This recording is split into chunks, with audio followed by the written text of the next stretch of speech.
ঢাকাই সিনেমার একসময়ের জনপ্রিয় অভিনেত্রী দিলারা হানিফ পূর্ণিমা 2 দশকেরও বেশি সময় ধরে বাংলা চলচ্চিত্রে অভিনয় করে দর্শকদের নিয়মিতভাবেই হাসি, মজা, আনন্দ বিলিয়ে দিচ্ছেন তিনি। তবে জানেন কি, বাস্তবে কে এই পূর্ণিমা? এই সুন্দরী অভিনেত্রী এক রাতের জন্য কত টাকা নেন জানেন? ভক্তদের চাপে এবার মুখ খুললেন পূর্ণিমা। দেখলে অবাক হয়ে যাবেন আপনি। দর্শক, পুরো সংবাদটি বিস্তারিত জানতে হলে ভিডিওটি না টেনে সম্পূর্ণ দেখুন। আর আপনি যদি আমাদের চ্যানেলে নতুন হয়ে থাকেন তবে এখনই সাবস্ক্রাইব করে বেল বাটনটি বাজিয়ে দিন।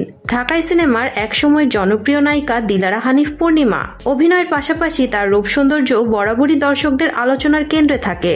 1984 সালের 11 জুলাই চট্টগ্রামের ফটিকছড়িতে জন্মগ্রহণ করেন পূর্ণিমা।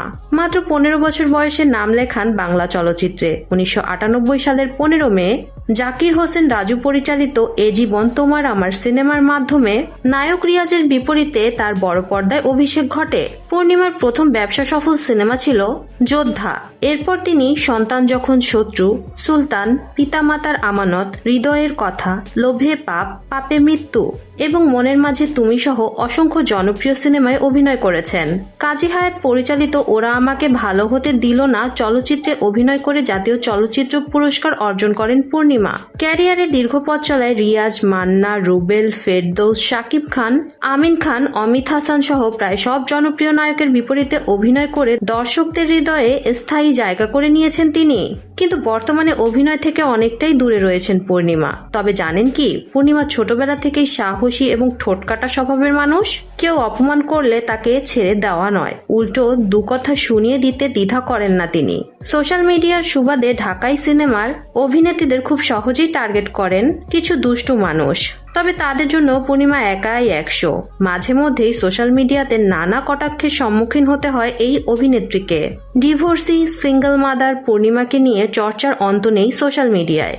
আবার তার পোশাক পরিচ্ছদ নিয়েও সোশ্যাল মিডিয়াতে কাটাছেড়া হয়। এবার ফেসবুকে এক ভক্ত পূর্ণিমাকে উদ্দেশ্য করে সরাসরি অশ্লীল কমেন্ট করলেন, আবার পাল্টা জবাবও পেলেন। তন্ময় ঘোষ নামের এক ব্যক্তি ফেসবুকে পূর্ণিমাকে প্রশ্ন করেন, এক রাতের জন্য কত টাকা নেন আপনি? তার জবাবে পূর্ণিমা যে উত্তর দেন সেটির জন্য প্রস্তুত ছিলেন না কেউই। একটুও সময় না নিয়ে পূর্ণিমা লেখেন, স্যার, আপনার সেই সামর্থ্য নেই। আপনি কল্পনাই করতে পারেন কেবল বিনামূল্যে, তাই সে চেষ্টা করুন। পূর্ণিমার এই জবাব মুহূর্তেই ভাইরাল হয়ে যায় সোশ্যাল মিডিয়ায়। তার সাহস ও সংযমের প্রশংসায় পঞ্চমুখ হয়েছেন অনুরাগীরা। অন্যদিকে যে ব্যক্তি পূর্ণিমাকে উদ্দেশ্য করে অশ্লীল মন্তব্য করেছিলেন তাকে ধুয়ে দিচ্ছেন ভক্তরাই। কেউ লিখছেন, আপনার চিকিৎসার প্রয়োজন আছে, মানসিক ডাক্তার দেখান, আশা করি তাড়াতাড়ি সুস্থ হয়ে যাবেন। প্রসঙ্গত, পূর্ণিমা একাধিকবারই প্রমাণ করেছেন তিনি কেবল অভিনেত্রী নন, একজন স্পষ্টভাষী ও দৃঢ়চেতা নারীও। সোশ্যাল মিডিয়ার ট্রোলিং এর বিরুদ্ধে তিনি যেভাবে দাঁড়ান তা নিঃসন্দেহে অনেকের কাছে অনুপ্রেরণা। দর্শক, ঢাকাই সিনেমার একসময় জনপ্রিয় অভিনেত্রী দিলারা হানিফ পূর্ণিমার কোন ছবিটি আপনার সবচেয়ে বেশি পছন্দের? কমেন্ট করে জানিয়ে দিন আমাদেরকে। ভিডিওটি যদি ভালো লেগে থাকে একটি লাইক দিন এবং শেয়ার করুন আপনার বন্ধুদের সাথে। আর আমাদের চ্যানেলটি এখনই সাবস্ক্রাইব করে বেল বাটনটি বাজিয়ে দিন। ধন্যবাদ।